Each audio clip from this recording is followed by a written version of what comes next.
The South Korean government released its budget proposal for next year in tune with the Moon administration's inclusive and more people-centered social and economic policies. Welfare is receiving the biggest spending increase, but cuts had to be made somewhere. Soo-young breaks down the digits for us. Improving citizens' livelihoods is at the core of the South Korean government's proposed budget for next year. Of the $382 billion budget, more than a third of it will be allocated to job creation and social welfare programs, a record on-year increase of 12.9%. Spending on education will also get a boost of 11.7%. And amid higher tensions with North Korea, defense spending will be up by nearly 7% to support the development of the three-pillar defense system and a salary hike for soldiers.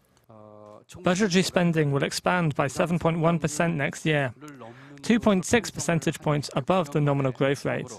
That hasn't happened in 9 years. We have made rigorous cuts in government spending, worth $9.7 billion to afford this, and to keep national debt to GDP ratio in the 40% range. The biggest cutback at 20% has been made to social overhead projects, followed by culture and leisure at 8% and environmental spending at 2%.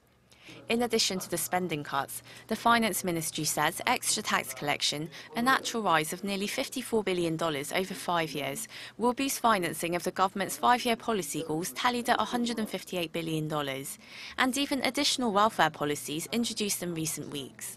These include the expansion of health insurance coverage and monthly childcare benefits.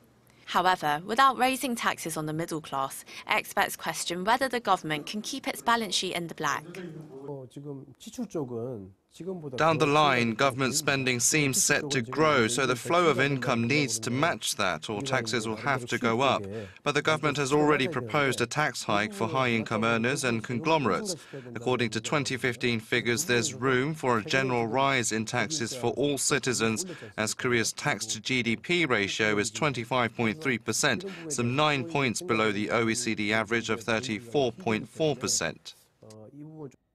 Instead of kicking the can down the road, experts say the government must first establish the appropriate level of welfare coverage and seek societal consensus on working towards it by steadily raising taxes.